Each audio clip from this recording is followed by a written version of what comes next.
기본적으로 금지 부위라고 생각하시는 게 좋을 것 같습니다. 처음에는 쉬운 부위인 줄 알았는데 하다 보니까 모양 잡기가 생각보다 너무 어려워하는 부위가 있습니다. 어딜까요? 거기에 대한 답변을 주실 수 있는 원장님을 캐치하세요. 그렇지 않다고 한다면 과감하게 그 병원에서 나오시는 것도 괜찮을 것 같습니다. 필러는 보톡스처럼 맞는 부위가 너무 다양하다 보니까 이번에는 필러 편으로 한번 가주셨으면 해요. 좋아요. 주변에서도 거의 기본으로 하는 것 같더라고요. 자, 피디님, 그 기본이라는 말이 제일 무서운 거예요. 쉽고 대중적이라는 거는 반대로 말을 하면은 잘못 맞을 확률도 제일 많다라는 뜻이거든요. 잘못 맞으면 저도 인터넷에 떠들던 강남리인짤 클론이 되는 건가요? 방향이 잘못되면 충분히 그럴 수도 있죠. 특히 필러는 시술자의 경험과 미감의 차이가 결과에 그대로 드러나기 때문에 잘 알고 받는 게 굉장히 중요하긴 합니다. 원장님처럼 미감이 좋으면 무조건 성공이겠네요? 자, 미감도 좋지만 가식적인 모습, 울퉁불퉁. 그보다 우선되는 건 당연히 안전입니다. 자, 오늘은 정말 아무것도 모르는 우리 AI PD님을 기준으로 필러에 대한 모든 것을 좀 쉽게 설명드려 보겠습니다. 안녕하세요. 땡기는 의사 이용석입니다. 진료실에서 필러를 처음 받으러 오시는 분들보다 어쩌면 기존 필러 때문에 고민해서 오시는 환자분들이 더 많이 있습니다. 자, 울퉁불퉁하거나 부자연스러운 볼륨, 예상치 못한 붓기나 통증까지 이런 문제들은 대부분 필러 자체가 아니라 주입 방식의 문제에서 시작되기도 합니다. 23년차 원장이 솔직한 시선으로 필러 시술 전 반드시 체크해야 될 기준과 이건 좀 당장 녹여야 되지 않을까? 라고 판단되는 실제 사례들을 이번 영상으로 꼭 확인하시길 바랍니다. 그 전에 먼저 과연 필러는 무엇일까요? 자, 필러는 필러, 볼륨을 채워서 형태를 만드는 주사 시술을 말하죠. 꺼진 부위의 보완 또는 윤곽 개선이 목적인데 대표 성분이 히알루론산 성분이 있습니다. 필러는 장단점이 있어요. 체내에 흡수되는 물질이고 언제든지 녹일 수 있는 장점이 있는데 반대로 그렇다 보니까 영구적인 시술은 아니라는 단점이 있죠. 결과 안정성은 주입 위치나 깊이 그리고 또 필러 종류에 따라서 좀 달라지긴 합니다. 근데 히알루론산이면 굳이 녹인다는 개념이 왜 필요한 건지 궁금해요. 굉장히 정확한 지적인데 환자분들도 그 질문을 많이 하세요. 히알루론산 필러는 자연적으로 흡수되는 물질이 맞습니다. 다만 흡수되는 속도와 위치 상태가 모두 다를 수 있다는 게 문제죠. 사람마다 필러가 흡수되는 속도가 다른 이유는 뭐예요? 필러의 흡수 속도는 개인차가 매우 큰 편인데요. 그 이유는 여러 가지가 있습니다. 개인의 대사 속도의 차이도 있고 주입된 필러의 종류와 교차 결합 정도라든지 주입된 위치와 깊이 그리고 양에 따라서 달라질 거고요. 근육 사용량, 즉 움직임이 많은 부위인지 여부도 좀 달라지겠죠. 체질, 염증 반응 정도에 따라서 달라질 수가 있습니다. 예를 들어서 입 주변처럼 움직임이 많은 부위는 흡수가 빠르거나 좀 잘 퍼지겠죠. 근데 코나 미감처럼 움직임이 거의 없는 부분 같은 경우는 필러가 오랫동안 유지될 수도 있습니다. 그래서 움직임을 적게 하는 것이 필러를 오래 유지하는 방법이다 보니까 이마 필러를 받고 나서 보톡스를 받는 게 필러를 오래 유지하는 방법 중 하나가 되는 거죠. 그런데 여기서 절대 맞으면 안 되는 부위가 한 군데 있습니다. 과거에는 정말 예전에는 그 부위도 굉장히 많이 시술을 했었어요. 그러나 어느 순간부터 그 부위가 굉장히 위험해 실명을 일으킬 수도 있어. 어딘지 짐작하시나요? 네, 뉴스에서 봤던 것 같아요. 맞아요. 좀 유명한 부위죠. 어딘가요? 눈 사이 미감.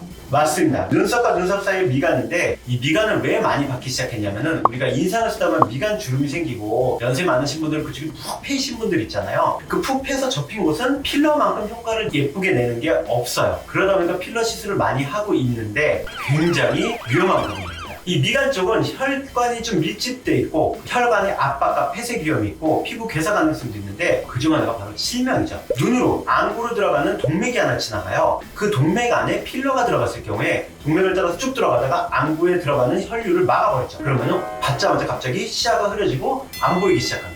그래서 미간 쪽은 필러보다는 기본적으로 제일 안전한 보톡스부터 시작하시는 게 좋고요. 정 안 되면 이 부분 좀 안전하게 들어가는 방법이 있기는 해요. 하지만 기본적으로는 미간 쪽은 금지 부위라고 생각하시는 게 좋을 것 같습니다. 그리고 굉장히 많은 분들이 받고 있기 때문에 전혀 위험한지 모르는 부위가 하나 있어요. 바로 팔자입니다. 어마어마하게 많은 분들이 시술을 하죠. 팔자라는 게 꺼짐과 처짐의 높이차 때문에 생기는데 처짐을 올린다 하더라도 한계가 있다 보니까 결국 꺼짐을 채워야 돼요. 이 꺼짐을 채울 때 필러를 넣다 보면은 괴사가 생길 수가 있는 곳입니다. 우리 몸의 괴사는 왜 생기냐면은 어떤 특정 부위에 피가 딱 한 가지 동맥으로 관여가 되는 부위가 있어요.